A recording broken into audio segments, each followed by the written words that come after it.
जमाने में मुअज़्ज़ज़ थे हम मुसलमान होकर और तुम खारे हुए तारिके कुरआन होकर। সেই যুগের মানুষেরা কোরআনে কারীম কি তাজিম করার কারণে, কোরআনে কারীম কি ইত্তেবা করার কারণে গোটা পৃথিবীর সম্মানের মর্যাদার উচ্চাসনের সমাসীন হয়েছিল। আজকে মুসলমান সেই জাতি মুসলমান হওয়ার পর কোরআনটাকে ছেড়ে দেওয়ার জন্য গোটা পৃথিবীতে সেই মুসলিম জাতি লাঞ্ছিত জাতিতে রূপ নিয়েছে। মুসলমান তো কখনো চাওয়ার জাত না, মুসলমান হলো দেবার জাতি, মুসলমান হলো দাতা গোষ্ঠী। আজকে মুসলমানকে দেয়। আমার ভাইয়েরা, বিশ্বের দাতা দেশগুলোর মধ্যে মুসলমানদের তালিকা নাই বললেই চলে। আজকে খ্রিস্টান মুসলমানকে সহযোগিতা করছে, অথচ উচিত ছিল মুসলমানকে সবাইকে সহযোগিতা করা। ঠিক কিনা বলে? সবই তো ছিল, কিন্তু এর কারণটা কি? হয়তো বলবেন হুজুর কে বলেছে আমরা কোরআনটাকে মানি না, কে বলেছে আমরা কোরআনটাকে তেলাওয়াত করি না, কে বলেছে আমরা কোরআন সুন্দর করে পড়ি না। আমার বন্ধুগণ, আমার ভাইয়ের, আল্লাহ রাব্বুল আলামিন কোরআনটাকে কেমন করে মানতে বলেছেন তাও জানিয়ে দিয়েছেন। আফাতুমিনুনা বিবা'দিল কিতাবি ওয়া তাকফুরুনা বিবা'দ। তুমি কিতাবের কিছু অংশ মানবে, কিছু অংশ মানবে না, এমনটা যদি তুমি করে থাকো তাহলে কি হবে? ফলাফল হলো ইল্লা খিজিয়ুন ফিল হায়াতিদ দুনিয়া। দুনিয়ার জিন্দেগিতে তুমি লাঞ্ছিত হবে, অপমানিত হবে, আখিরাতের জিন্দেগিতে ক্ষতিগ্রস্তদের অন্তর্ভুক্ত হয়ে যাবে। আমার বন্ধুগণ, আজকে আমার দেশের মুসলমান কিছু আছে নামাজে আল্লাহকে মানতে চায়, কোরআনকে মানতে চায়, কিন্তু সমাজে সুদকে প্রতিষ্ঠা করতে চায়। আছে না নাই? নামাজও পড়তে চায়, মদও খেতে চায়। কি রাগ করতেছেন না তো? আবার সুদের কথা যে কইলা, কারণ পেটে টান লাগলে তো সমস্যা। তাও ঠিক, আবার ঠিক নাই। অনেকের তো কারবার, সুদের কারবার। আছে না নাই? সুদ কি কিশোরগঞ্জে আছে? আছে না? হ্যাঁ, সুদ খাওয়ার দোয়া খান। সুদ খাওয়ার দোয়া আছে? দোয়াও তো নেই। যে কাজের দোয়া নাই সেই কাজকে হালাল হতে পারে? হারাম কাজের কোনো দোয়া আছে? আজকে সুদের মহড়া চলছে, চক্রাকারে সুদ চলছে, এবং যারা সুদখোর তাদের আবার দামও বেশি। মসজিদ কমিটির সভাপতি মহোদয় বিশিষ্ট সুদখোর, সেক্রেটারি মদখোর, আর ক্যাশিয়ার যিনি তিনি একজন বুড়া জেনাকার। আছে না? আসতে বলবেন না, আছে না নাই? আচ্ছা, তাহলে আপনি কিভাবে সমাজটাকে ঠিক করবেন? সভাপতি কেমন করে, কি বলে মসজিদের খতিবে, উনি কেমন করে ওয়াজ করবেন? খতিব ওয়াজ করতে নিয়েছেন, খুতবা দিতে নিচ্ছেন শুক্রবার, হঠাৎ করে মুখ থেকে একটা আয়াত বের হয়েছে, লা তাকুলুর রিবা আদআফান মুদাআফা। তোমরা চক্রাকারে সুদের কারবার কইরো না। এই কথা বলতেই খতিব সাহেবের চোখটা সভাপতির চোখের সঙ্গে আই কন্টাক্ট, মানে চোখে চোখ পড়ে গেছে। খুতবা শেষ, নামাজ শেষ, খতিব সাহেব এসে বলতেছে, হুজুর আয়াত ধরছেন ঠিক আছে, যেহেতু কোরআনে আসছে আয়াত তো বলতেই হবে, কিন্তু আপনি আমার দিকে তাকায় থাকলেন কেন? কি কথা কি বুঝতেছেন না? কোথায় যাবেন? দখল হতে হতে মসজিদ কমিটি শুদ্ধ দখল, কবরস্থান কমিটি দখল। যদি এরা সুযোগ পাইতো জান্নাত দখল করার চেষ্টা করত অবৈধভাবে। কিভাবে? কিন্তু জান্নাতকে অবৈধভাবে পাওয়া যাবে? বলেন, সেই জায়গায় কি এরকম কোনো সুযোগ আছে? চিন্তা করা যায়। আচ্ছা বলুন তো, আমার দেশে কর্মী বেশি না নেতা বেশি? ভালো করে বলবেন কিন্তু। কর্মী বেশি না নেতা বেশি? নেতা বেশি। আচ্ছা নেতা বেশি যদি হয়, কর্মী তোর সামনে থাকবে না, সব তো মঞ্চে আসবে। মঞ্চ কি হয়? ঠিক কিনা? রাগ করতেছেন আপনারা? মসজিদে যান, মসজিদে নামাজ পড়েন, সেখানে নেতা কয়জন, মেম্বারে কয়জন বসে, ভাঙ্গে? নেতৃত্ব আসতে হবে মসজিদ থেকে, ঠিক কিনা? মাথায় রাখবেন এটা। যতদিন পর্যন্ত মুসলিম সমাজের নেতৃত্ব নামাজ থেকে না তৈরি হবে, সমাজের কোন অন্যায় দূর হবে না, হবে না, হবে না।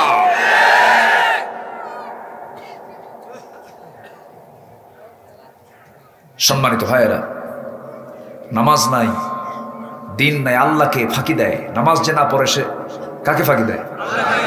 যে আল্লাহর ফাঁকি দেয় সে লোক কি আপনারা কি উপকার করবে নাকি? এ তো ক্লিয়ার কথা। এদেশের স্বাধীনতার স্থপতি বঙ্গবন্ধু শেখ মুজিবুর রহমান এদেশের জন্য অনেক কাজ তিনি করেছেন, অনেক অবদান তার। দেশ স্বাধীনতার পরে তার মনটা ভাঙ্গা, তিনি ভগ্ন হৃদয়ে বলেছিলেন, মানুষ দেশ স্বাধীন করে পায় তেলের খনি, গ্যাসের খনি, স্বর্ণের খনি, আমি পাইছি চোরের খনি। কথাগুলো আমি এমনি বলতেছি না, নেতার কথা রেফারেন্স নিয়ে কথা বলতেছি। নেতা তো বিদায় হয়ে গেছেন, চোররা তো আছেই, আমরা চোর তো আছি। আমরা কি ভালো হয়েছি? ভালো হইনি। ভালো হব কেমনে? নামাজি তো নাই, দিন তো নাই, কোরআন তো নাই, ভালো হব কেমনে? সম্মানিত ভাইয়েরা, আল্লাহ বলছেন 3 প্রজেক্টে আসো, সব প্রজেক্ট ছাড়ো, আখিরাতের প্রজেক্টে নামো, 3টা কাজ করো, তোমার এই ব্যবসায় কোনো লস হবে না। যেরকম সুবহানাল্লাহ। কয়দিন থাকবো ভাই আমরা? এই যে আমরা এখানে চেয়ারম্যান সাহেব সহ আমরা যারা বসে আছি, বলেন তো, মঞ্চ থেকে সুস্থ অবস্থায় নামবো কোনো গ্যারান্টি দিতে পারবো আমরা? ধরেন একজন মরে গেলাম, ধরেন একজন মরে গেছে, এরকম তো মরে যায় না? কত মঞ্চ থেকে কত বক্তা বিদায় নেয়, কতজন বিদায় হয়ে যাচ্ছে হাসতে হাসতে, চা খাচ্ছে বন্ধুর সাথে, লাশ। ধরুন এই জায়গায় একজনের মরণ হয়ে গেল, এখন এই যে হাজার হাজার মানুষ আপনারা সামনে বসে আছেন, আমরা ভাবি আমরা কত বড় পাওয়ারফুল, কিচ্ছু না, মরে গেলাম। পৃথিবীর সকল মানুষ এক জায়গায় হয়েও আমাকে তাজা কেউ করতে পারবে না। শুধু এতটুকুন করতে পারবেন, করিমগঞ্জ উপজেলা কমপ্লেক্সকে ফোন দিয়ে বলবেন একটা অ্যাম্বুলেন্স পাঠায় দাও, এখানে একজন মানুষ মারা গেছে, অ্যাম্বুলেন্সটা নিয়ে আসবে। অ্যাম্বুলেন্সে হাতে করে নিয়ে সবাই চোখের পানি ফেলবেন, কিন্তু মাগার কিচ্ছু করার নাই। আস্তে করে লাশটা উঠায় দিয়ে ডাক্তার ওই ড্রাইভারকে কানে কানে জানিয়ে দিবেন, ড্রাইভার সুন্দর করে লাশটাকে যত্ন করে পরিবারের কাছে ফেরত দিয়ে দাও, পরিবারের কাছে পাঠায় দাও। কিন্তু পরিবার আমার এমন পাষাণ, আমার পরিবারের বউ, স্ত্রী, পরিবার পরিজন, ছেলে মেয়ে, ভাই বোন, আত্মীয় স্বজন সবাই আমাকে দেখে কাঁদবে, কিন্তু বাট আমাকে ঘরের মধ্যে ঢুকাবে না। ঢুকাবে? ঢুকাবে? ঘর বানাইছেন আপনি, যত্ন করে সবকিছুই করলাম আমি, আমার বেডরুমে ঢোকার সুযোগ হবে না, বাইরেও বেশিক্ষণ রাখবে না, বারান্দাতেও স্থান হবে না, উঠানের এক কোণায় কাপড় দিয়ে আড়াল করে আমাকে চকিতে নিথর দেহটা ফেলে দিয়ে রাখবে। গরম পানি হবে, গোসলটা বানায় দেবে। গোসলটা হয়ে গেল, পরনে যতটুকু সেলাইওয়ালা কাপড় চোপড় ছিল কেচি দিয়ে কাটবে, কেচি দিয়ে কেটে ফেলে দিয়া দামি দামি কাপড় চোপড়, দেশ বিদেশের কাপড় চোপড় সব আলমারি ভরা ছিল। কোনো কাপড় চলবে না, স্যুট চলবে না, প্যান্ট চলবে না, ব্লেজার চলবে না, সেলাইওয়ালা কোনো কাপড় চলবে না। আমাকে কম দামি কাপড়ের কাপড় ইনস্ট্যান্ট কিনে আনবে, এনে আমাকে 2টা ভাবে ছিঁড়ে ফেলে দিয়ে 2টা ভাগ করে মাথায় বাঁধন পায়ে বাঁধন দিয়া দিয়া সামনে জানাজার জন্য প্রস্তুতি নিয়ে ফেলবে। লোকজন চলে আসবে, চোখের পানি ফেলে চোখের পানিগুলো ফেলবে, কিন্তু কেউ তো আমাকে কার কাছে ডাকবে না। কবরে রেখে আসবে, ওই ছেলেরাই বলবে তাড়াতাড়ি সমাহিত করে দাও, লাশটা পচে যাবে, গলে যাবে, ফুলে উঠবে, সব তাড়াহুড়ো করে কবরে রেখে আসবে। দুনিয়াতে তার আমার দেহটা বোঝা হয়ে যাবে, অতিরিক্ত হয়ে যাবে, কেউ আর আমাকে চাইবে না। ওই যে কবরে রেখে আসলো,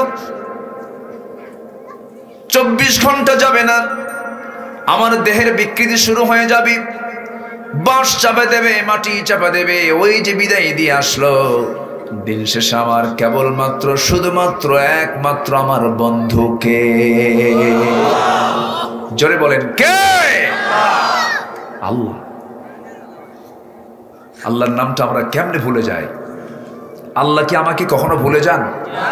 ভুলে গেলে বাঁচতাম ভুলে গেলে? 24 ঘন্টার প্রত্যেকটা সেকেন্ড আল্লাহ আমাকে আল্লাহ আমার স্মরণ রাখেন। সুবহানাল্লাহ বলেন। তিনি 1 সেকেন্ড আমাকে ভুলেন না। যিনি আমার সম্পূর্ণ খবর রাখেন, সে আল্লাহর সঙ্গেই তো ধারণা দিতে হবে। আল্লাহ রাব্বুল আলামিন বলছেন, বান্দা আমি তোমাকে লাভবান করে দেব, 3টা কাজ করবে তুমি। যে আয়াত থেকে তেলাওয়াত করেছে সেই আয়াত দিয়ে আমি আজকে শেষ করতে চাচ্ছি। সূরা ফাতিরের 29 নম্বর আয়াত আল্লাহ রাব্বুল আলামিন বলছেন, 1 নম্বর কাজ হলো তোমাকে আল্লাহর কালামটা সুন্দর করে তেলাওয়াত করতে হবে। 50 বছর 60 বছর হয়ে গেল বাবাজি, অনেকে কোরআন পড়তে পারেন না।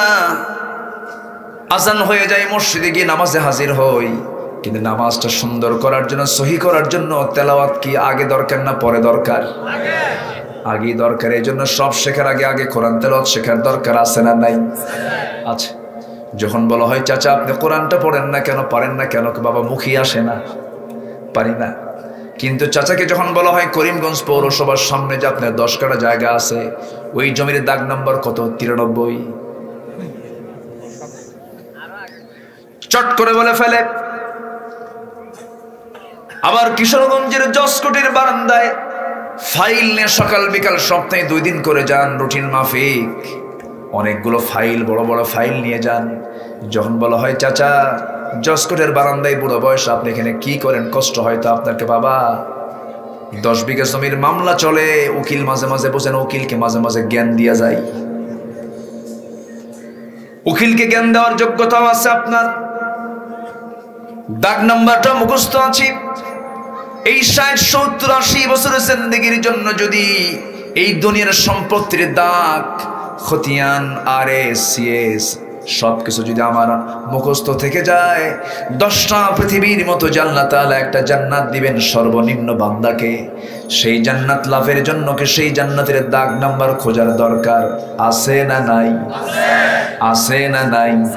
সেই দাগ নাম্বার কোথায় পাবো আমরা? কোরআনে পাবো। এই জন্য কোরআন তেলাওয়াত করতে বলছেন কে? তাছাড়া আখিরাতে দাগ নাম্বার খুঁজে পাবো না, জান্নাত খুঁজে পাওয়া যাবে না। তাহলে জান্নাত নামক এই বিশাল বড় নিয়ামতকে পেতে হলে 1 নম্বর কাজ হলো আমরা কোরআন তেলাওয়াতটা সুন্দর করে করব, কোরআনটা পড়বো, বুঝে শুনে পড়বো। কিরাআত, তিলাওয়াত, দিরাসাত, তাদাব্বুর সব রাখতে হবে। লম্বা সময় এই সমস্ত কথার ব্যাখ্যা দিতে গেলে বহু সময় লেগে যাবে। আল্লাহ রাব্বুল আলামিন কিরাআত বলেছেন ইকরা, তেলাওয়াতের কথা বলেছেন উতলু, আবার তাদাব্বুরের কথা বলেছেন আফালা ইয়াতাদাব্বারুনাল কুরআন আম আলা কুলুবিন আকফালুহা। সব তোমাকে করতে হবে, শুধু মুখস্থ করলেই হবে না, এটাকে মেমোরাইজ করতে হবে, মূল বক্তব্য বুঝতে হবে। আমার ভাইয়েরা, সেই জান্নাত পাওয়ার জন্য আমি আপনাদেরকে 1 নম্বর আহ্বান জানাচ্ছি, অবাল বৃদ্ধ বনিতা যারা আছি সব মুসলমানের জন্য কোরআন শেখাটা কি বলেন? আরো যে কোরআন শেখাটা কি? সামনের সময় আসতেছে কি মাস বলেন? রমজান মাস চলে আসছে। আল্লাহুম্মা বারিক লানা ফি রজব ওয়া শাবান ওয়া বাল্লিগনা রমাদান।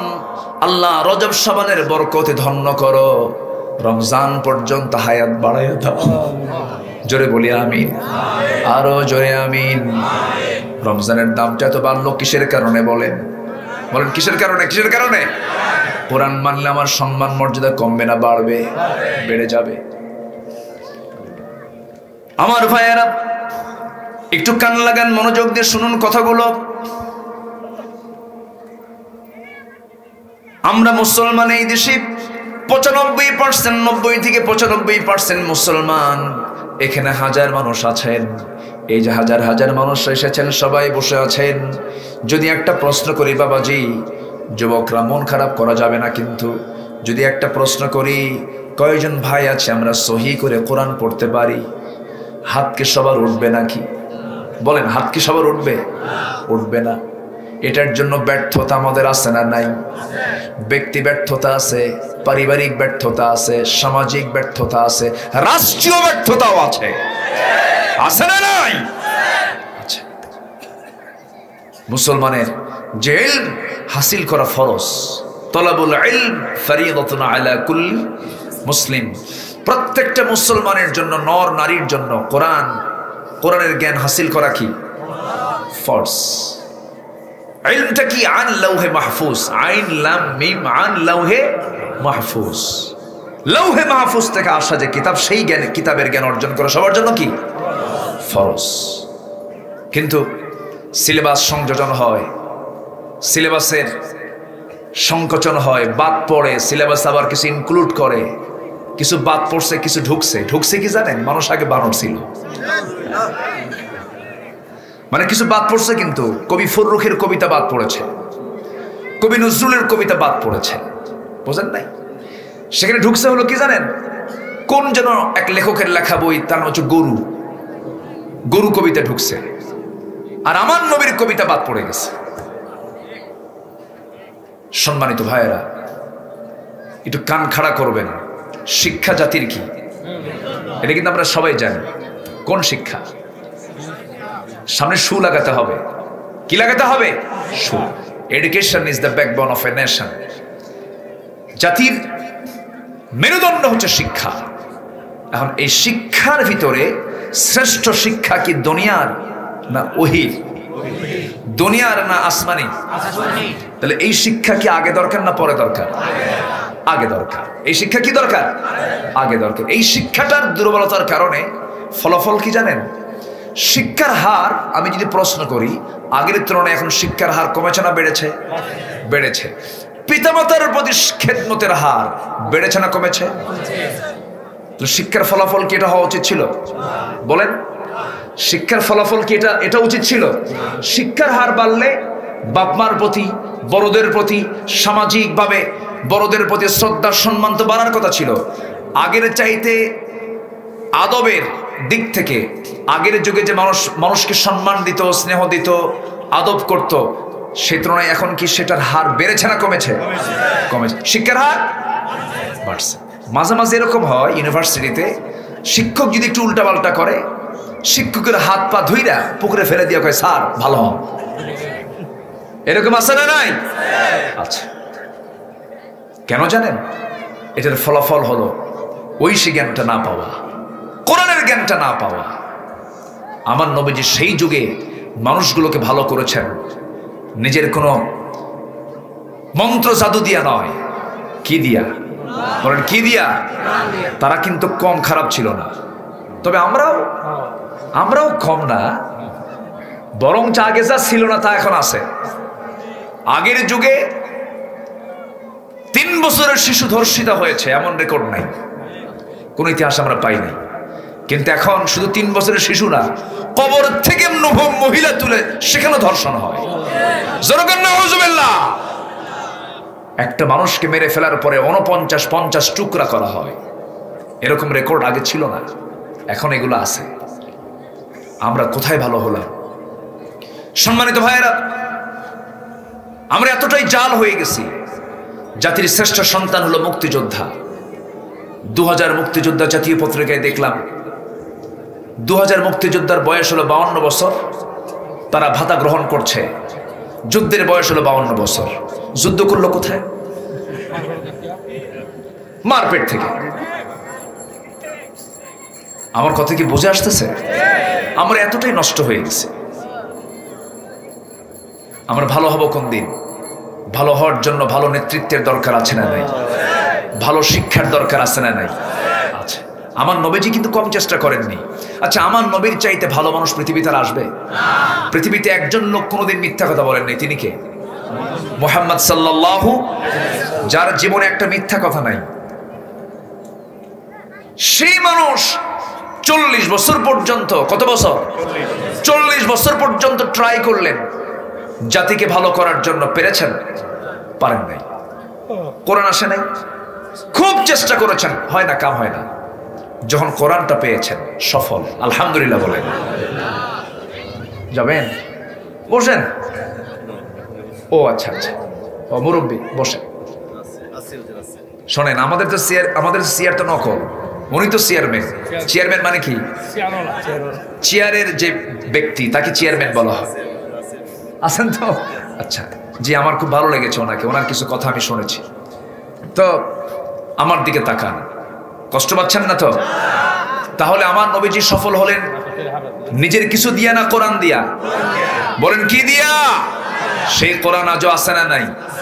সূর্য যেমন আমাকে সফল আলো দিয়ে আমাকে সুস্থ রাখে, ভালো রাখে, ঠিক তেমনি সূর্যের মালিক সে আল্লাহ তাআলা আমাকে কোরআন দিয়েছেন আমাকে ভালো থাকার জন্য। অবশ্যই কোরআন আমাকে ভালো রাখবেই, ঠিক কিনা বলেন?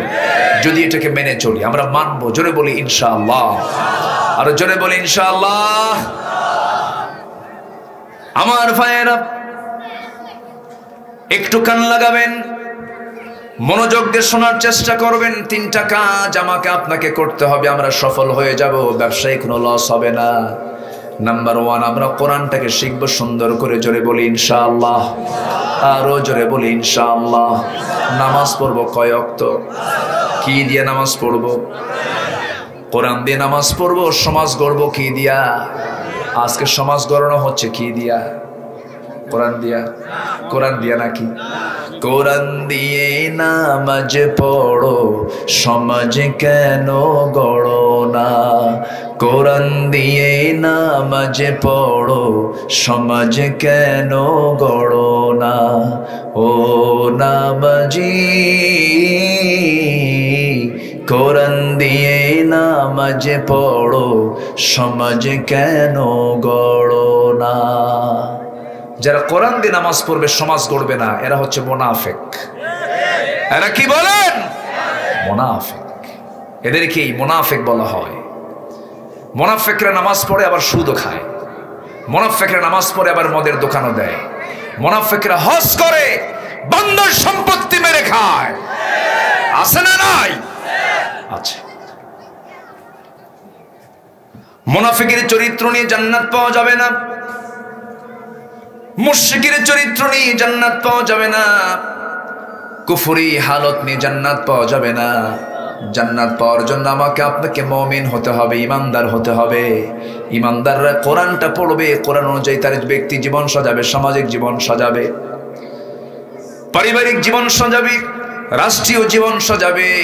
আমার নবীজির দাওয়াতটা ছিল, আমি নিজে চুরি করব না, কাউকে চুরি করতে দেব না। আমি মদ খাবো না, কাউকে মদ খেতে দেব না। আমি ডাকাতি করব না, কাউকে ডাকাতি করতে দেব না। আমি সুদ খাবো না, কাউকে সুদ খেতে দেব না।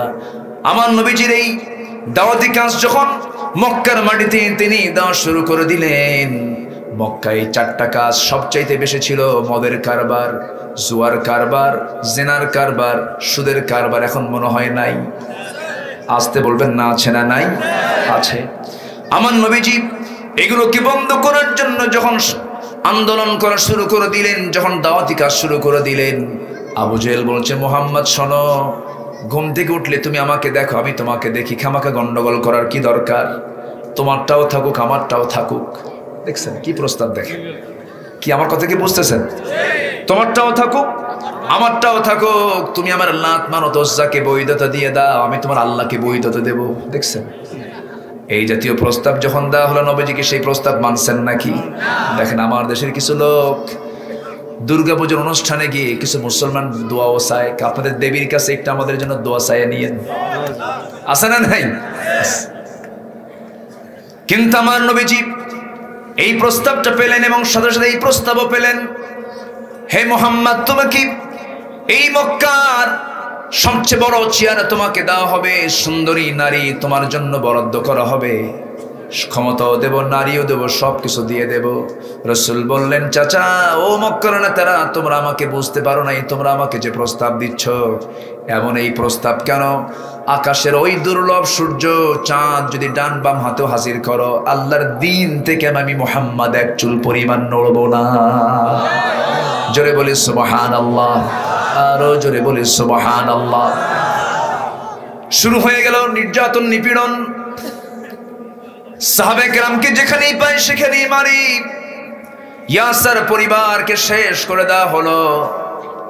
আমার বন্ধুগণ, বেলালকে মারতে মারতে রক্তাক্ত করে ফেলে দেওয়া হলো। মেরেই মরেই গেছেন বেলাল। কোনো মতো সেই জায়গা থেকে স্বর্ণ মুদ্রা দিয়ে বেলালকে আবু বকর সিদ্দিক রাদিয়াল্লাহু আনহু সেখান থেকে মুক্ত করে আনলেন। নবীর সামনে হাজির করছেন। রাসূল বলছেন, বেলাল রে, তোমার মাথা থেকে পা পর্যন্ত কোন একটা জায়গা বাদ নাই জখম হওয়া। এই যে নির্যাতন তুমি সহ্য করলে বেলাল, তোমার দেহ থেকে যে রক্ত ঝরেছে বেলাল, আমি তোমাকে বলে দিচ্ছি ও বেলাল, বেশি দিন দূরে নয়, এই জমিনেই আল্লাহর দিন কায়েম হয়ে যাবে। নবীজি নামাজ পড়েন। মেরাজ থেকে সে নামাজ তো ফরজ হয়ে গেছে মক্কার মাটিতে। আমার নবীজি নামাজ পড়েন, কাবা শরীফের ভিতরে 360টা মূর্তি ঢুকায় রাখছে। নবীজির বড় কষ্ট হয়, এই মূর্তিগুলোর ভিতরেই পড়ে আছে। রাসূল সেজদা দিচ্ছেন, কষ্ট পাচ্ছেন। পৌত্তলিকতা প্রীতি আরবের সবচাইতে বড় ছিল। আমার নবীজি কি করবেন? আমার নবীজি সেই সময় ওই কাবার ভিতরে, কাবার একটা দরজা, সেই দরজার চাবি ছিল একজন ব্যক্তির হাতে। তাকে ডাক দিয়ে বলছেন, ও ওসমান বিন তালহা, এদিকে আসো, আমি তোমাকে একটা প্রস্তাব দেব। কি প্রস্তাব? আমার বুকি বড় আশা, তুমি একটু আমাকে কাবার চাবিটা দিলে পরে আমি একটু চাবিটা দিয়ে তালাটা খুলবো, ভিতরে ঢুকে তৃপ্তি ভরে আমি আল্লাহকে সেজদা দেব। ওসমান বিন তালহা রাসূলের এই প্রস্তাবকে নাকচ করে দিয়া রাসূলকে একটা ধাক্কা মেরে দিয়েছে। আমার নবীজি মুখ থুবড়ে জমিনে পড়ে গেলেন। মুখ থুবড়ে জমিনে পড়ে যাওয়ার সঙ্গে সঙ্গে আবার মুস্কি হাসি মেরে আমার নবীজি দাঁড়ায় গিয়ে বলছেন, ওসমান বিন তালহা, আজকে তোমাদের পাওয়ার, আজকে তোমাদের ক্ষমতা বলে আমাকে তুমি ধাক্কা মেরে জমিনে ফেলে দিয়েছ। আমি তোমাকে একটা কথা জানান দিচ্ছি ওসমান বিন তালহা, আজকে যে কাবার চাবি তোমার হাতে দেখা যাচ্ছে, শোভা পাচ্ছে, বেশি দিন দূরে নয়, আল্লাহ আমাকে ওই চাবি একদিন আমার হাতে তুলে দিবে। জোরে বলে সুবহানাল্লাহ, আরো জোরে বলে সুবহানাল্লাহ। এই কথা বলার সঙ্গে সঙ্গে ওই চাবিওয়ালা ব্যক্তি মনে মনে চিন্তা করছি, আরবের বুকে সবচাইতে বড় সত্যবাদী মুহাম্মদ, মুখ থেকে ঘন মিথ্যা কথা বের হবে না, এটাই সত্য হয়ে যাবে। এখন মনে মনে চিন্তা করছে, আমি আমার রাস্তা ক্লিয়ার করি। আস্তে করে ডাক দিয়ে বলছে, মুহাম্মদ শোনো, তোমাকে চাবি দেব, তবে শর্ত হলো আবু জেহেল যেন না জানে। কে যেন? আবু জেহেল যেন না জানে। রাসূল বললেন, ঠিক আছে, দাও চাবি। চাবিটা নিলেন, সুন্দর করে খুললেন, ভিতরে ঢুকে দেখেন মূর্তিগুলো সাজানো। নবীজির বুকটা ফেটে যাচ্ছে। ঈমানদার কখনো শিরকির পৌত্তলিকতার কোনো কিছু সহ্য করতে পারে না, কারণ ঈমানদারের রক্তের মধ্যে ইব্রাহিমের রক্ত থাকে, ঈমানদারের ভিতরে ইসমাইলের রক্ত আছে। আমার বন্ধুগণ, এবার কি হলো? মনে মনে সিদ্ধান্ত নিলেন কিভাবে আল্লাহর ঘরকে পবিত্র রাখা যায়, কিভাবে নাপাক মুক্ত রাখা যায়। এই ফিকির করতে করতেই হঠাৎ করে সিদ্ধান্ত নিলেন, কি করব জানি না। সঙ্গে সঙ্গে আল্লাহ তাআলা বলছেন, হে রাসূল, এখনো সময় আসে নাই, ক্ষমতা আপনার হাতে আসে না, আপনি দোয়া করেন, ওয়াকুর রাব্বি আদখিলনি মুদখালা সিদকিন ওয়াখরিজনি মুখরাজা সিদকিন ওয়াজআলনি মিন লাদুনকা সুলতানান নাসীরা। জোরে বলুন আল্লাহু আকবার। আমার নবীজি ওই অবস্থায় রেখে চলে আসলেন। মক্কায় শেষ পর্যন্ত থাকতে পারলেন না। নবীজিকে গালিগালাজ দেওয়া হলো, নবীজির বংশ নিয়ে কথা বলা হলো, লেজ কাটা বলা হলো, গণক বলা হলো, কবি বলা হলো, পাগল বলা হলো, উম্মাদ বলা হলো, রাষ্ট্রদ্রোহী বলা হলো, মামলা পর্যন্ত ঠুকিয়ে দেওয়া হলো, হত্যার হুলিয়া জারি করা হলো। আমার নবীজি কোনো জমিতে হামলা দিলেন না, কারো বাড়িতে আগুন ধরাইয়া দিলেন না, কাউকে কোনোদিন কটূক্তি একটা কথাও বললেন না। এত বড় ষড়যন্ত্র কেন করা হচ্ছে? মূল কারণ হলো রাসূল বলেছেন সমাজে ইসলাম বিরোধী কোনো কর্মকাণ্ড চলতে দেওয়া যাবে না, ঠিক কি না? আল্লাহ তো জানিয়ে দিয়েছেন সূরা আলে ইমরানের 104 নম্বর আয়াতে এসেছে, ওয়ালতাকুম মিনকুম উম্মাতুন ইয়াদউনা ইলাল খায়রি ওয়া ইয়া'মুরুনা বিল মা'রুফি ওয়া ইয়ানহাউনা আনিল মুনকার। জোরে বলি আল্লাহু আকবার। আবার আরেক জায়গায় বলছেন, কুনতুম খায়রা উম্মাতিন উখরিজাত লিন-নাস তা'মুরুনা বিল মা'রুফি ওয়া তানহাউনা আনিল মুনকার। জোরে বলি আল্লাহু আকবার। তোমরা কি করবে? সৎ কাজের আদেশ দেবে, অসৎ কাজের বাধা প্রদান করবে। এই দায়িত্বের জন্য আল্লাহ তাআলা আমাকে আপনাকে দুনিয়াতে পাঠিয়েছেন। যে অন্যায় করে আর যে অন্যায় সহে, অপরাধকে এক না দুই? অপরাধকে এক রকম না দুই রকম? এক রকম, সমান অপরাধ। যে অন্যায় করে, যে অন্যায় সহে, অপরাধ সমান। এই যে অন্যায় সমাজে চলছে, আপনি জিকির করছেন, আপনি তাহাজ্জুদ পড়তেছেন, কিন্তু সুদের কারবারগুলো চলছে। আপনার তাহাজ্জুদকে আমি অবমূল্যায়ন করব না, অবশ্যই সম্মানের চোখে দেখব। জিকির করছেন ভালো কথা, কিন্তু সমাজ থেকে এই সুদ, এই ঘুষ, এই জেনা, ব্যভিচার শুধু দোয়ায় বন্ধ হবে না, অবশ্যই প্রতিবাদের ঝড়ও তুলতে হবে মুসলমান, ঠিক কি না? নবীজি এই কাজটা করতে গিয়ে দেশ ছাড়া হলেন, মক্কা থেকে মদিনায় চলে আসলেন। নবীজির নতুন একটা অধ্যায় শুরু হলো। 13 বছর মক্কায় থেকে শেষ পর্যন্ত ঘর বাড়ি ছাড়া হলেন। সাহাবা কেরামকে নিয়ে মক্কা থেকে মদিনায় পাড়ি জমালেন। পাড়ি জমিয়ে কি তিনি সেখানে শান্তিতে বসবাস করতে পেরেছেন?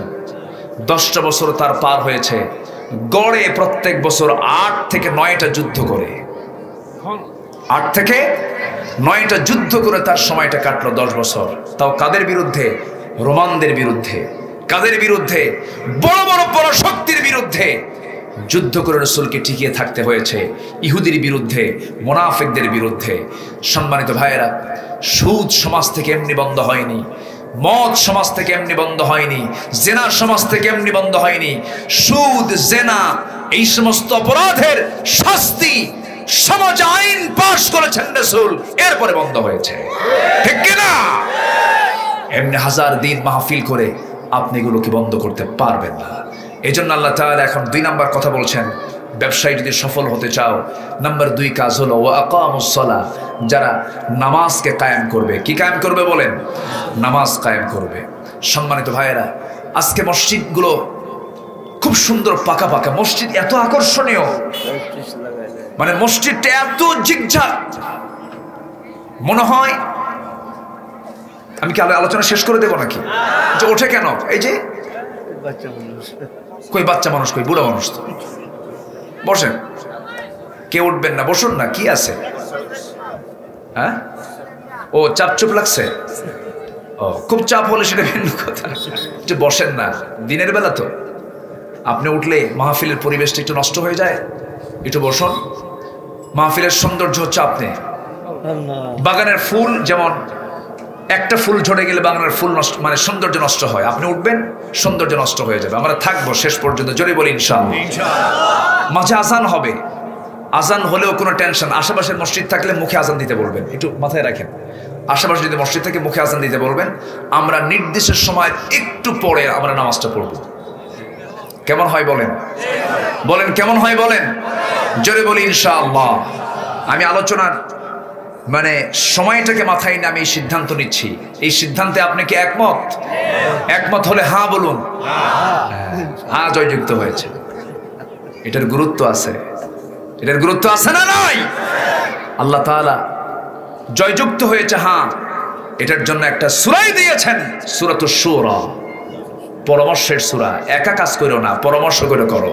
জোরে করো সুবহানাল্লাহ। আল্লাহ তাআলা কোরআনে সবকিছু বলে দিয়েছেন। এখন আমার দিকে তাকান, তাহলে তার কোনো টেনশন নাই আর। আমি আলোচনা চালাইয়া যাই। নাম্বার 2 কাজ হলো ব্যবসায় লস নাই। প্রজেক্ট, ওই প্রজেক্টে পুঁজি কয়টা? বলেন পুঁজি কয়টা? এক নাম্বার হচ্ছে আমরা কার কালাম তেলাওয়াত করব? কার কালাম? নাম্বার 2 নামাজ কায়েম করব। নামাজ কি করব? আচ্ছা নামাজ কায়েম তো করব, নামাজ পড়ার দরকার নেই। হ্যাঁ পড়া, বলেন পড়া আগে না কায়েম আগে? আগে পড়া। ফাসাল্লি লিরাব্বিকা ওয়ানহার। আপনি নিজের সৈনিকের প্রস্তুতি নিতেই পারেন নাই, আপনি নামাজ কায়েম করবেন কেমনে? এই জন্য নামাজ আগে পড়তে হবে। সবাই কি নামাজ পড়বো? 5 ওয়াক্ত নামাজ সবাইকে পড়তে রাজি আছেন? জোরে বলি ইয়া আল্লাহ, আরো জোরে ইয়া আল্লাহ। আমাদেরকে 5 ওয়াক্ত সালাত আদায় করার তৌফিক তুমি আল্লাহ দিয়া দাও। জোরে বলে আমিন। নামাজ তো পড়লাম ঠিক আছে, যদি নেতা বেনামাজি হয় মানবেন? এই দেখেন সব চুপচাপ। মানবেন? ভালো করে মানবেন। যে আল্লাহকে ফাঁকি দেয় সে আমাকেও ফাঁকি দেবে। এই জায়গায় ভুল করা যাবে না। কিন্তু সবচেয়ে বড় চোর হলো নামাজ চোর, যে নামাজ পড়ে না। আমার নবীজি নেতৃত্ব দিয়েছেন, নেতৃত্বের ইঙ্গিত দিয়েছেন নামাজ থেকে। নবীজির ইন্তেকাল হবে, নবীজি মারা যাবেন।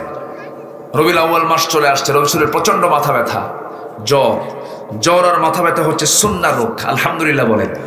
নবীজির জ্বর হয়েছিল আর মাথা ব্যথা হয়েছিল। যাদের জ্বর আসে মাথা ব্যথা হয় ভাববেন যেটা রসুলের সুন্নত আদায় হচ্ছে। বলি আলহামদুলিল্লাহ। অনেকের অসুখ বিসুখ নেই, খুব ভাব নেয়, এরকম কিছু লোক আছে। কিন্তু এই 60 বছর চলে কোনোদিন ওষুধ খাই নাই রে, তোরা কি করিস? এরকম আছে না? নাই আছে।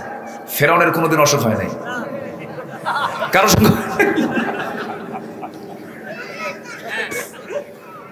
আমি একটু মজা করে বললাম, সুস্থতাও নিয়ামত, সমস্যা নেই। কিন্তু অসুস্থ বিশ্বের সেরা মানুষও ছিলেন মুহাম্মদ সাল্লাল্লাহু। আমার নবীজি মারা যাবেন, প্রচন্ড জ্বর, শুধু খিচুড়ি মেরে উঠতেছে, মাথায় প্রচন্ড ব্যথা, এবং রসুলকে বিষ প্রয়োগ করা হয়েছিল। ইহুদি মহিলা কোন একটা দাওয়াতে তাকে দাওয়াত দিয়ে নিয়ে, সাহাবী কয়েকজন ছিলেন এবং রসুল সেই দাওয়াতে ছিলেন। খাবার খাওয়া মাত্রই 2 জন সাহাবী শহীদ হয়ে গেলেন। বিষ প্রয়োগে তাদেরকে মেরে ফেলার ষড়যন্ত্র করা হয়েছিল। রসুল কোনো মতো বেঁচে গেলেন, কিন্তু মৃত্যুর পূর্বে সেই বিষ প্রয়োগের প্রতিক্রিয়া শুরু হয়েছিল। বিশ্বনবীকে যদি হত্যার পরিকল্পনা এমন ভাবে করা হয়, তার মতো সরল মানুষ পৃথিবীতে নাই। দিনের কাজ করলেও আমাদের শত্রুতাও আছে না নাই? আসতে বলবেন না, আছে না নাই? আমার নবীজি ইন্তেকাল করবেন, তিনি সোজা চলে গেলেন আম্মা জান আয়েশার ঘরে। দরজায় নক করলেন, আয়েশা দরজা খুলো। ভিতরে ঢুকিয়ে বলছেন, আয়েশা আমার চোখটা প্রচন্ড ব্যথা করছে, মাথা ব্যথা করছে, আমার মাথায় একটু পানি ঢেলে দাও। পানি ঢেলে দেওয়া হলো। আম্মা জান আয়েশা বালিশ আগায় দেন। রাসূল বলছেন, আয়েশা বালিশ না, তোমার উরুটা আগায় দাও। উরুতে মাথা রেখে কোলে শোয়ায় রেখে রাসূলকে খেদমত করছেন আম্মা জান আয়েশা। আমার নবীজি দুনিয়া থেকে বিদায় নেবেন। 63 বছর 9 ঘন্টা তিনি বেঁচে ছিলেন। ইন্তেকাল করবেন আমার নবীজি, মুহূর্ত সময় চলে এসেছে।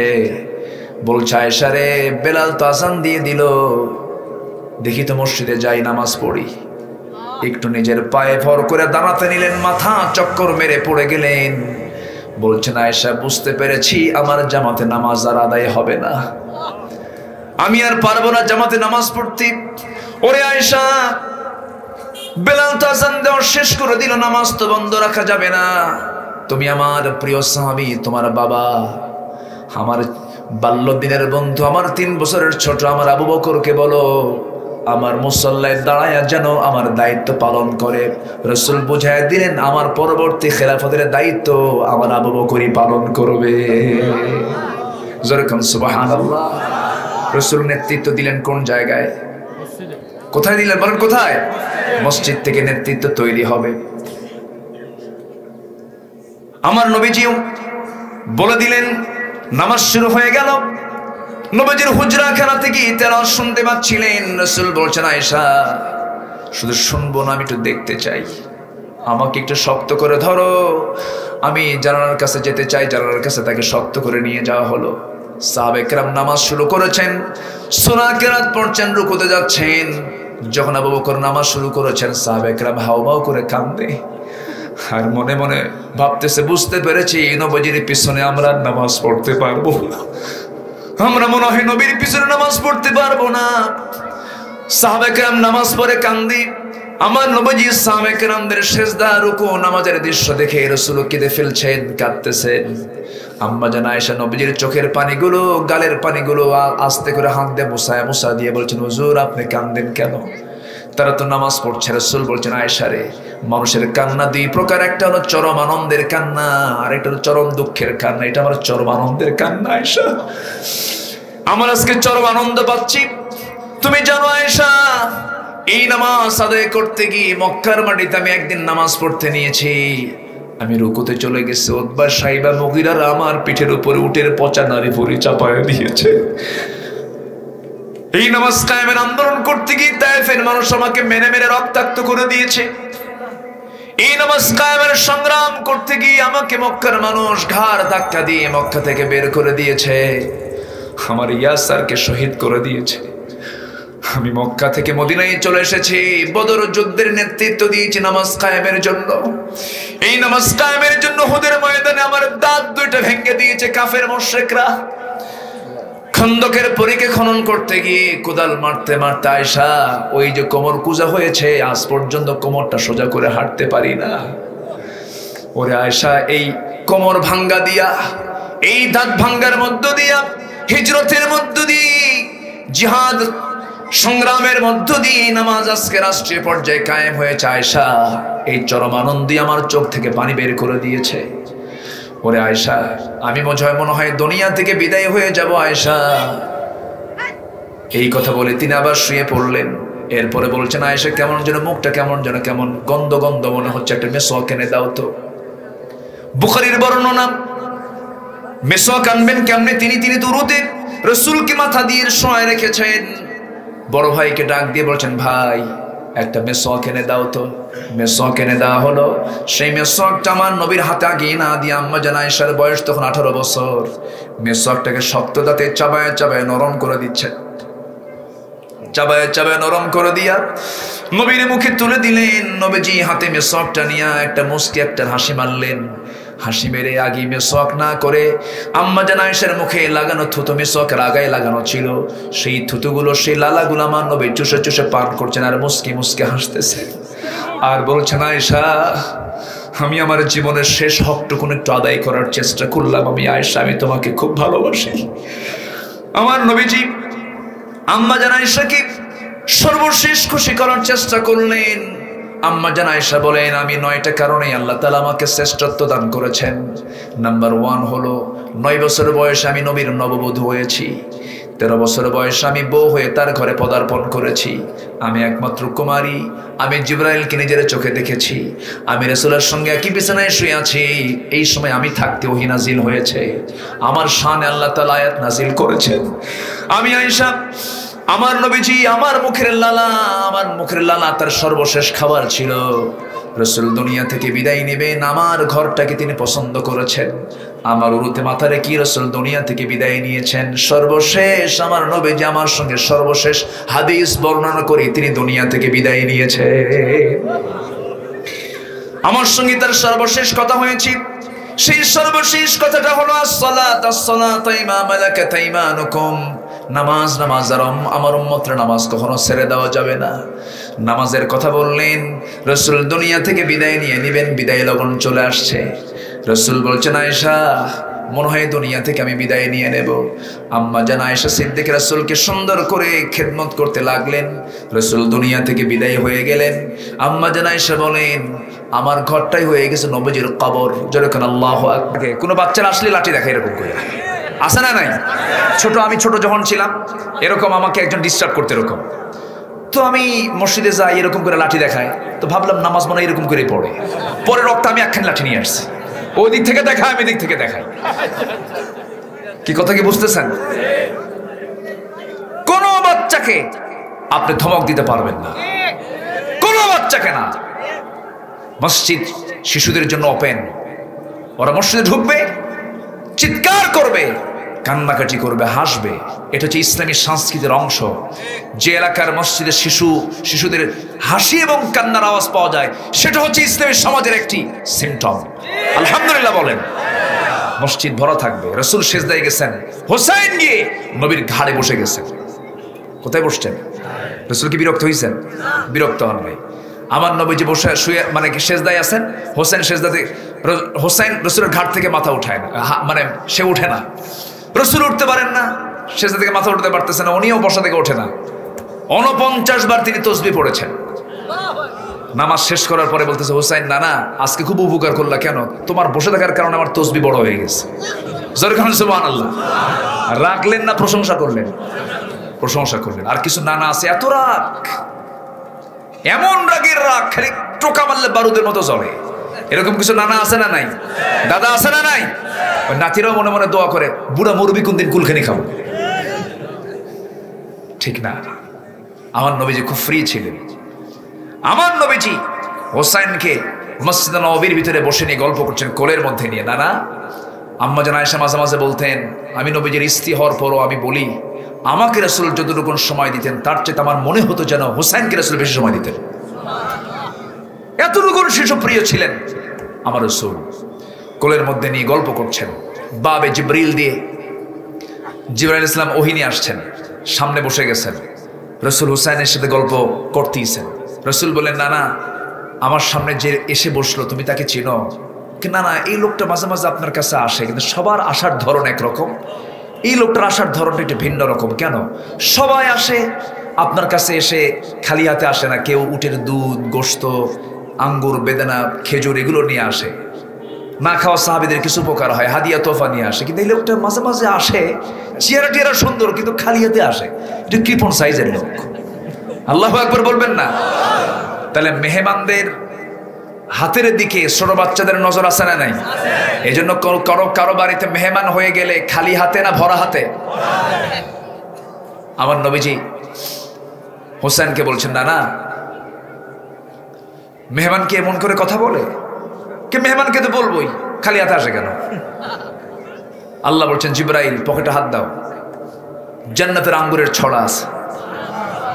জান্নাতের আঙ্গুরের ছড়াটার সামনে ঝুলায় রাখলেন জিবরিল আমিন। রাসূল বলছেন, কে বলেছে হোসেন তোমার কৃপণ সাহাবী? তোমার জন্য দেখো কত সুন্দর টসটস আঙ্গুর এনেছে। হোসেন বলছে, না না, এতক্ষণ ভাবছিলাম সাধারণ কৃপণ, এখন দিকে মারাত্মক কৃপণ। কেন? পকেটে আঙ্গুর থুই আঙ্গুর বের করে না। সুবহানাল্লাহ। বিশ্বনবী কি চরিত্র! বাচ্চাদের সঙ্গে কি ফ্রিলি কথা বলতেন। এই সমস্ত রাসূলের শিশুপ্রীতি, শিশুর প্রতি ইসলামের ভূমিকা, এই জাতীয় কোনো ওয়াজ, এই জাতীয় কোনো বক্তব্য সিলেবাসে নাই। আগডুম বাগডুম। আচ্ছা, ঘোড়াটিন দেখছেন কোনোদিন আপনারা? হ্যাঁ, দাদার হাতে কলম ছিল, এটা কি আদবের কথা না বেয়াদবের কথা বলেন? এই সমস্ত শিক্ষাগুলো আমরা শিখাবো না। বাচ্চার সবার হাতে, বাচ্চাদের হাতে সবার আগে কি দেব আমরা? কোরআনটা তুলে দেব। আমার নবীজি মসজিদে নববীর ভিতরে বসে সাহাবায়ে কেরামকে নিয়ে ওয়াজ করছেন। সামনে দরজায় দাঁড়ায় আছেন হোসাইন, এক সাহাবী দরজায় পাহারা দিচ্ছেন, কে ঢোকে কে আসে যায় রিপোর্ট নিচ্ছেন। তো হোসাইন এসে বলতেছে, চাচা দরজাটা খোলেন, আমি একটু নানার সঙ্গে দেখা করব। কেন এখন তোমার যাওয়া যাবে না? তোমাকে দেখলেই রাসূল সব বয়ান বন্ধ করে তোমার সঙ্গে কথা বলা শুরু করবে, পরে আসো। চোখ এরকম বড় বানায় বলতেছে, তোমরা যে নবীর কথা বসে বসে শোনো, আমার কি দাম কম? আমার কোনো দাম দিতে চাও না? তোমাদের নবীর চাইতে আমি হোসেন হাজার গুণে বড়। রাস্তা ক্লিয়ার কর। জোরে কান সুবহান। কথা বলি, রাস্তা ক্লিয়ার করলেন। সাহাবী মনে মনে ভাবতেছেন, যেমন বাপ তেমন ছেলে। আলীর বুদ্ধিও আমরা টের পাই না? ও তো মাথা থেকে পা পর্যন্ত সব বুদ্ধি, তার ছেলে হোসেন, এরও তো বুদ্ধি এরকমই হবে। রাস্তা ক্লিয়ার। নবীর সামনে গিয়ে দাঁড়ায় আছেন। আমার নবীজি হোসেনের চেহারা দেখে টের পাইছেন ঘটনা কিছু ঘটছে। মনটা খুব খারাপ। রাসূল বলেন, না না, তোমার মন খারাপ কেন? কেন না, মন খারাপ কি ভালো পরে বলি। আমার কি দাম নাই? আমার কি সম্মান নাই? আমার কি ইজ্জত নাই? আমি তোমার সঙ্গে দেখা করতে চাই, আমাকে আসতে দেওয়া হয় না। আমার কি কোনো ইজ্জত নাই? আমার কি কোনো সম্মান নাই? না না, শোনো, তোমার চাইতে আমি বড়। রসুল বললেন, না না, তুমি আমার চেয়ে বড় বললা ঠিক, কিন্তু আমি তো না, তুমি তো নাতি, তুমি আমার চাইতে বয়সে ছোট, যোগ্যতায় ছোট, সব দিকেই তো ছোট। না তুমি আমার চেয়ে কেমনে বড় হলে কি? না বোঝায় দেব। শর্ত হলো সব সাহাবীকে আগে ডাক দাও আমার সামনে। সব সাহাবীকে ডেকে আনা হলো। রসুল বলেন, না তুমি কি বুঝাবা বলো। এবার বলছে, না প্রশ্ন বেশি করব না, মাত্র 3টা প্রশ্ন করব, কিন্তু না তুমি বলো তো, তুমি যখন নিরিবিলি যখন থাকি, আমার সবচাইতে বসার প্রিয় জায়গা কোনটা বলো তো? রসুল বলেন, আমার বুক। রসুল বললেন, আমার বুক। হোসেন বলছেন, না তাহলে শুয়ে পড়ো। শুয়ে পড়লেন। শুয়ে পড়ার সঙ্গে সঙ্গে লাফ মেরে নবীর বুকের উপরে এসে বসে বলছেন, না তোমাকে 3টা প্রশ্ন করব, সবাইকে সাক্ষী রেখে বলো তো তোমার আব্বার নামটা কি? আমার নবীজি মুস্কি হাসি মেরে বলছেন, না আমার আব্বার নাম হলো আব্দুল্লাহ। কোন বংশ? কুরাইশ বংশ, মক্কার মানুষ। এতটুকুই তোমার বাবার পরিচয়টা শেষ। কিন্তু তুমি তো জানো নিশ্চিত আমার বাবাটাকে। আমার বাবা হলেন দুনিয়ার সমস্ত কাফের বেঈমানদের জন্য যাকে আসাদ করে পাঠানো হলো আমার গর্বিত পিতা আলী রাদিয়াল্লাহু তাআলা আনহু। তোমার পিতা আব্দুল্লাহ, আমার পিতা আলী, দুজনকে 2 পাল্লায় দিয়ে দাও। আল্লাহর কসম, আমি বলতে পারি আমার বাবার ওজনটাই ভারী হয়ে যাবে বাবা। না রসুল মুস্কি হাসি মারছেন। এরপরে বলছে, না আর কি প্রশ্ন করবি কর। এবার বলছে, না তুমি বলো তো তোমার মার নামটা কি? রসুল বলছেন, আমার মার নাম হলো আমেনা, বাড়ি তার কোথায়? মদিনায়।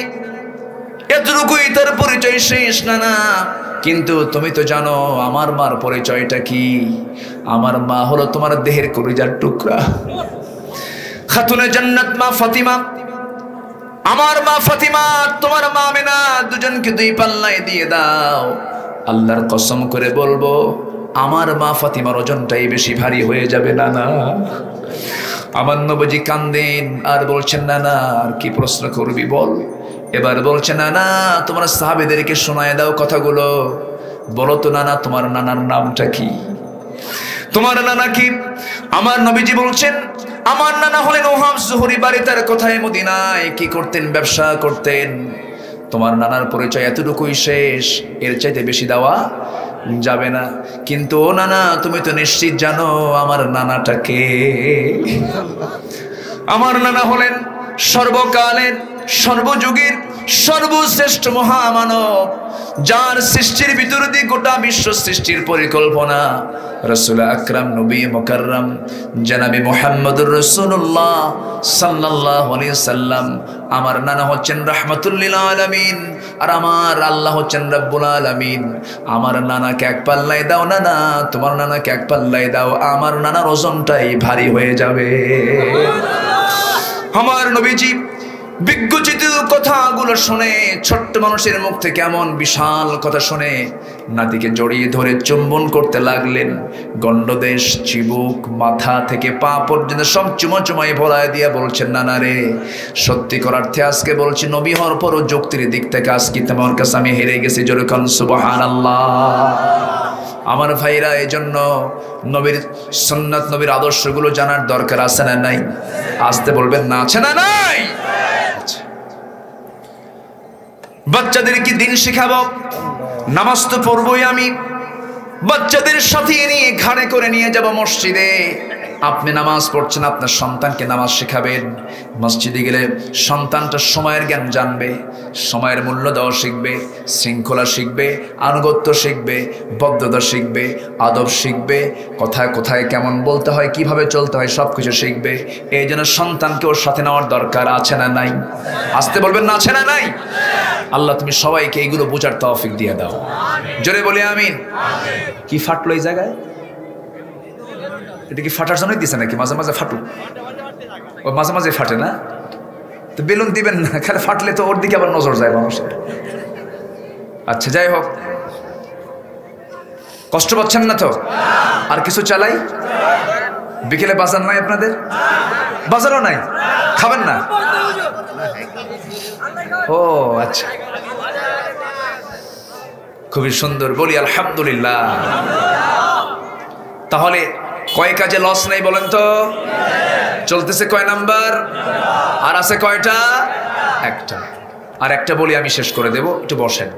আজান হলে বিশেষ করে যারা নামাজি হয় না, ওদের মধ্যে ঝড় ওঠে, ওদের মনের মধ্যে কি ওঠে?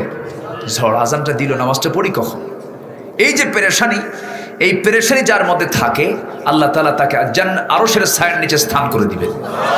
জোরে বলে সুবহানাল্লাহ। বসুন, ওযুর জন্য সময় পাবেন, সমস্যা নেই। হয়তো ভাবতেছেন ওযু করব, নামাজ পড়ব। হ্যাঁ, এই পেরেশানি সবার মধ্যেই থাকার দরকার আছে না নাই? হাইয়া আলাস সালাহ মানে কি জানেন? হাইয়া মানে কি? তাড়াতাড়ি। হাইয়া মানে কি? তাড়াতাড়ি। হাইয়া আলাল ফালাহ, তাড়াতাড়ি কল্যাণের দিকে আসো। নামাজ পড়লে হার্ট ভালো থাকে, নামাজ পড়লে ব্রেন ভালো থাকে। আলহামদুলিল্লাহ বলবেন না? ডাক্তার দেবী শেঠি ভারতের একজন বড় ডাক্তার,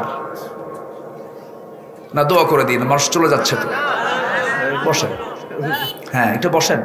ডাক্তার দেবী শেঠি একজন হিন্দু ভদ্রলোক, বড় ডাক্তার। যারা চিকিৎসা জগতে থাকেন, চিকিৎসকদের খবর টবর নেন, তারা ডাক্তার দেবী শেঠির নামটা সবাই জানেন। এই দেবী শেঠি তিনি গোটা পৃথিবীর সকল ধর্মের মানুষের তিনি চিকিৎসা করেন। হিন্দু যায়, বৌদ্ধ যায়, খ্রিস্টান যায়, ইহুদি যায়, সবাই তার কাছে যায়। বড় ডাক্তার তো, নিজেও তিনি হিন্দু মানুষ। উনি বলতেছেন, আমি গোটা পৃথিবীর সকল রোগী দেখেছি, অনেক রোগী দেখেছি। আমি ব্রেন এবং হার্ট চেক আপ করে লক্ষ্য করে দেখেছি, পৃথিবীতে সবচাইতে ফ্রেশ ব্রেন আর ফ্রেশ হার্ট হলো যে সমস্ত মুসলমান নিয়মিত 5 ওয়াক্ত নামাজে সেজদা দেয়। আমার কথা কি বোঝা গেল? তাহলে আল্লাহ কি নামাজ দিয়েছেন অসুস্থ হওয়ার জন্য, সুস্থ হওয়ার জন্য? সুস্থ হওয়ার জন্য। আসুন, আমরা নামাজ ছাড়বো না, নামাজ কায়েমের সংগ্রাম থেকে নিজেকে গুটিয়ে রাখবো না। নাম্বার 3 হলো, আল্লাহ তাআলা আমাকে আপনাকে যা দিয়েছেন সম্পদ, 2 টাকা, 5 টাকা, 10 টাকা যাই দিয়েছেন, সেখান থেকে কিছু অংশ আমরা খরচ করব কার পথে? ওয়ানফাকু মিম্মা রাযাকনাহুম, আমি যে রিজিকটা দিয়েছি তাদেরকে, অমিম্মা রাযাকনাহুম সিররাও ওয়া আলানিয়া, সেখান থেকে গোপনে আর প্রকাশ্যে খরচ করতে হবে কার পথে? আচ্ছা, আল্লাহর পথে দিয়া সেটাকে আল্লাহ নিয়ে নেবেন না আমারে দিবেন? আবার আসতে কয়। আর দুনিয়াতে যা আমরা অ্যাকাউন্ট করছি, জমাজমি করছি, এটাকে আমরা নেব না থুয়ে যাব? বলেন, যা করতেছে এগুলোকে নিয়ে যাব না থুয়ে যাব? থুয়ে যাব। আর যা দেব খরচ আল্লাহকে দেব, সেটা কি আল্লাহ নেবেন না আমি পাবো? তাহলে মূল অ্যাকাউন্ট কোনটা ভালো? কাকে দেব? তাহলে ওটাই তো থাকবে আমার। আমরা একটা বোকা, বুঝলেন? আমরা বোকামি করি, আমরা বুঝি না, আমরা এই বুঝতেই বুঝি না। যেটা আমার জন্য থেকে যাচ্ছে এটার জন্য আগে পেরেশান হওয়া দরকার না, যেটা থুয়ে যাচ্ছি ওটা পেরেশান হওয়া দরকার। আমার জন্য যেটা থেকে যাবে, অতএব আমরা খরচ করব কার পথে? আল্লাহর পথে। আল্লাহ তাআলা তো দিতে মানা করেননি, পৃথিবীতেও রেখে যাও, সন্তানদের জন্য রেখে যাও। সর্বোচ্চ তুমি দান করলো, আমি আল্লাহ তোমার থেকে দান নেব হলো 1/3, 3 ভাগের 1 ভাগ নেব। এর চেয়ে বেশি দিয়ে যায়। আবার কিছু কিছু লোক আছে রাগের ঠেলায় ছেলে মেয়ের উপরে রাগ করে বলবো সব সম্পত্তি উইল করে অন্য জায়গায় দিয়ে থুয়ে যায়। ওরও খবর আছে। আসতে কোন কেন? খবর আছে না নাই? দান করারও নীতিমালা আছে না নাই? আছে। আবার কিছু লোক আছে রাগের ঠেলায় এক ছেলেকে না দিয়ে আরেক ছেলেকে রেখে দিয়ে যায়। আছে নাকি? এটা নাই না অন্যায়? আসতে বলে নাই না অন্যায়? শুধু অন্যায় না, মহা অন্যায়। অনেক ভাই আছে বোনের সম্পত্তি দেয় না বুঝে। করিমগঞ্জে নাই? মায়েরা কি মাহফিল আছে নাকি? আছে, মায়েরা আছে। মায়েরা মনে মনে বলতেছে হুজুর ভালো করে, ওখানে ভাই কিছু বসে আছে নাকি?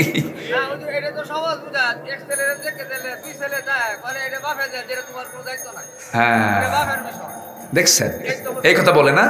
এই দেখেন, থামেন, আমি বলতেছি ওর জন্য জাহান্নাম। আমার দিকে তাকান, কথা কিন্তু গুরুত্বপূর্ণ। এগুলো হচ্ছে হক। এগুলো কি বলেন তো? হক। হক নষ্ট দুনিয়াতে করলে আপনার জান্নাত নষ্ট হবে, জান্নাত পাবেন না, জান্নাত বাজেয়াপ্ত হবে। কথা ক্লিয়ার? এখন বোনের সম্পত্তি, বাপ মারা গেছে হলো 1 যুগ। কয় যুগ? 1 যুগ। বাপ মরে গেছে, রেখে গেছে সম্পদ। যে সময় মারা গেছে সেই সময় ওই সম্পদের মালিক ভাই যেমন হয়েছে, বোনও তেমন হয়েছে। 1 যুগ ধরে যে আপনি বোনের অংশতে আপনি যে ধান লাগায় খাইলেন, এটা কি হালাল না হারাম? আসতে কয়। আবার হালাল করার চেষ্টায় ওই ভাই করে কি জানেন? মাঝে মাঝে বোন একটু দাওয়াত দিয়ে নিয়ে আসে, নিয়ে এসে পাশে বসায় দেয়। বসায় দিয়ে বলে, বোন শোনো, আমি তো তোমার ভাই হই, তো একটা কথা বলি কি, বোন রাগ করিও না, না অংশ নিলে কিন্তু ধ্বংস হয়। যেরকম নাউজুবিল্লাহ, কি বলতেছে? অংশ নিলে ধ্বংস হয়। এটা কি কোরআনের ওয়াজ না শয়তানের ওয়াজ? কার ওয়াজ? শয়তান। এগুলো করা যাবে না।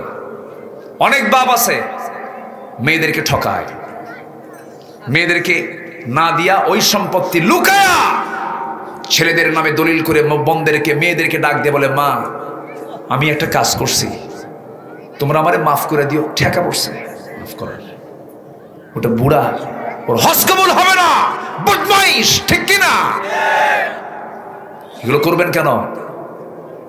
লিযযাকারি মিসলু হাজ্জিল উনসাইন। এবং শেষ পর্যন্ত ওই আয়াতের শেষে লেখা আছে তিলকা হুদুদুল্লাহ, এটা আল্লাহর সীমা। এই জায়গায় তুমি কলম ঢুকাতে পারবা না, তোমার সম্পত্তি তুমি কাউকে লিখে দিয়ে যেতে পারবা না। আল্লাহর পথে দিতে পারো 1/3, এর চাইতেও বেশি না। কার কথা? আসতে বলবেন না, কার কথা? সব কোরআনে আছে না নাই? সূরা নিসা পড়বেন, সূরা নিসা। নিসা মানে কি জানেন? মেয়েদের সূরা, নারীদের সূরা। তাহলে সেই সূরা নিসার মধ্যে অংশ বন্টন করা আছে, মহিলা বাদ পড়ছে। আসতে কয়, মহিলা বাদ পড়ছে। সূরার নাম নিসা, মহিলার সূরা। সেই সূরায় অংশ বন্টনের হুকুম দিয়েছেন, মহিলা বাদ। বরঞ্চ ইসলামে যে আয়াতটা আল্লাহ দিয়েছেন, আগে ইসলামে বন্টনের নিয়ম হল আগে মেয়েদেরকে দাও, এরপর ছেলেকে দাও। লিযযাকারি মিসলু হাজ্জিল উনসাইন। মেয়েদের অংশ আগে ক্লিয়ার করো। যারা ফারায়েজ বোঝেন, ফারায়েজের অঙ্ক যারা করেন, তারা জিনিসগুলো বুঝতে পারতেছেন। আল্লাহ তুমি সবাইকে বোঝার তৌফিক দাও। শেষে এসে ওয়াজটা একটু বেশি কড়া হয়ে গেল। জমাজমে যদি দাওয়াই লাগে, চিন্তা করতেছেন নাকি আপনারা? না, যার যে প্রাপ্য আমরা বুঝাই দেব। জোরে বলি ইনশাআল্লাহ। আমি আর আগামী বছর ফেব্রুয়ারি মাসে রাতের বেলায় মাহফিল একটার সময় চায় কর্তৃপক্ষ। হ্যাঁ, মাহফিল করবেন আপনারা, সমস্যা নেই। কে? আমি আসবো? আমাকে আসতে হবে? আসবো, আমি আসবো। আপনারা রাজি আছেন? এত হাত উঠলে আমি যদি না আসি, আমি তো বদ্ধ পেয়ে যাব। আসাটা দরকার। আচ্ছা, দেখা যাক, আগামীতে আমি চেষ্টা করব। জোরে বলি ইনশাআল্লাহ। দেখা যাক, আমি ডায়েরিটা দেখে আমি কথা বলবো ইনশাআল্লাহ। নাজির ভাই, নাজিম না, নাজিম ভাই না? হ্যাঁ, নাজিম ভাই, তিনি আসছিলেন। ওনার বাবা অসুস্থ, করিমগঞ্জই বাড়ি, আমার খুব কাছের মানুষ। ওনার বাবা হসপিটালে ভর্তি আছেন, ইমার্জেন্সি রোগী তিনি।